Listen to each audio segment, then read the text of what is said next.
You know, if you're part of the LGBTQ+ community, you already know there are these unique pressures that just come with navigating the world. So today, we're going to talk about a really powerful and affirming path to healing and self-acceptance, one you might not have thought about before: clinical hypnotherapy. Let's really dive into how it works. Does it sound familiar? Gosh, it's such a painful thought, isn't it? It's something so many people have felt when they're really in the thick of it, feeling like all that anxiety or fear must be some kind of personal flaw. But what if it isn't? What if it's something else entirely? Okay, so this is absolutely crucial to understand. What you're feeling, it's not a defect, it's an adaptation. It is your system's completely understandable, totally natural reaction to an environment that hasn't always been safe or accepting. That exhaustion, that anxiety, that feeling of always being on guard, those are skills your mind developed to protect you. They are not who you are. So, with that in mind, let's talk about a tool that can help us work with these old adaptations. I know when people hear the word hypnotherapy, their minds can go to some pretty wild places. So, let's just clear all of that up right now. This is the big one. Let's break it down. Over on one side, you've got stage hypnosis. The goal there? Pure entertainment. It's all about showmanship, illusions, smoke and mirrors. It creates this illusion of mind control. But clinical hypnotherapy? That's a whole different world. The goal is real, lasting therapeutic change. And it's all about collaboration.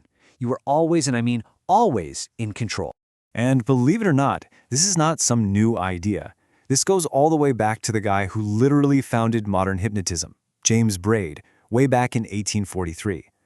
He made it clear from the get-go that this is a consent-based process. Nothing happens without your free will. It's not something that's done to you. It's a focused state of mind that you allow yourself to enter. So what is it really, clinically speaking? It's simply a procedure, one where you're guided to respond to suggestions for changes that you want to make in your own feelings, your perceptions, your behaviors. It's all about using the incredible, focused power of your own mind, but in a really deliberate way. And look, its effectiveness isn't just a story or a hunch. It's backed by some serious data. A huge meta-analysis, that's a study that looks at a whole bunch of other studies, 144 of them, found a 74% success rate. And get this, often in just 4 to 5 sessions. I mean, that's incredibly focused and for many people, a pretty brief form of therapy. So how does this move from something you do in therapy to a skill you can have for life? Well, that's the real magic here. The power isn't just what happens in a therapist's office. It's about giving you a toolkit you can take with you and use forever. So this is what a basic self-hypnosis technique looks like. And it's something anyone can learn to do. You just get comfortable. You start to focus on relaxing different parts of your body, using these simple, direct phrases. See how gentle it is?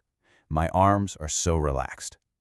Then once you're in that nice, relaxed, focused state, you introduce a positive suggestion.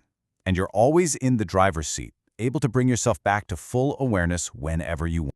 Now, the real engine behind all of this is what we call autosuggestion. It's just the practice of consciously and deliberately giving yourself the suggestions you want to take hold. I like to think of it like planting seeds in your own garden. You're giving your mind a clear, positive direction to grow in. And this one? This is probably the most famous autosuggestion of all time. It's from Émile Coué from over 100 years ago. It's kind of a catch-all suggestion, right?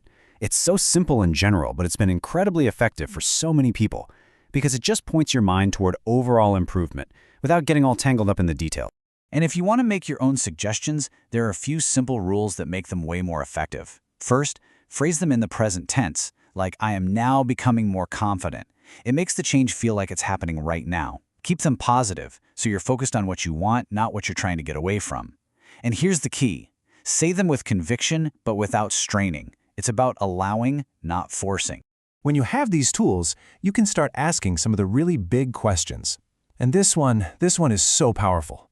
When you learn to quiet the noise of all those old stress responses, you start to create this space, a space to connect with the person you truly are, underneath it all. And that right there brings us to the very heart of this therapeutic journey. Taking back the pen, rewriting your own narrative, and shifting it from a story about stress to a story about your inherent strength. This is the pivotal reframe. It is the big shift from self-blame to self-compassion. It's not about fixing something that's broken in you. It's about understanding and then updating the strategies your mind created to protect you. Once you can see them as old survival tools, you can then choose to put them down and pick up new ones that serve you better today. Let's be super clear about this part. Your conscious mind is the star of the show here. This isn't about being passive or unconscious or zoning out. The research actually shows that the best hypnotic subjects are the ones who actively think along with the whole process. You are a co-creator, using your focus and your imagination to turn a state you want to feel into your new reality. Of course, you don't do this deep work in a vacuum. The relationship you have with your therapist, we call it the therapeutic alliance, is absolutely fundamental. Finding an affirming therapist that you connect with, who creates that safe space built on trust and understanding, well, that's what makes this kind of deep, transformative work truly possible. So what does it actually look like when you start to bring these changes into your life? How does this become part of just your normal day-to-day? Well, the most important thing to remember is that hypnosis is a skill. It's just like learning to play the guitar or speak a new language. The more you practice, the better you get. And as you practice, you build this incredible thing called self-efficacy, which is really just a core, unshakable belief in your own ability to handle whatever life throws at you. It is the ultimate confidence boost. So let's just recap the biggest takeaways here. Number 1, your stress is a valid response, not a personal defect. Number 2, hypnotherapy is a collaborative, evidence-based skill that you are in complete control of. 3, simple, positive suggestion is an incredibly powerful tool for directing your own mind. And finally, and most importantly, you have the power to rewrite your inner story and separate who you are from your fear. And really, that brings us to the final question, the one I want to leave you with today. Your story isn't set in stone. You are the author. So just take a moment and ask yourself, what new story, a story of your own affirmation and your own strength, do you want to start telling today?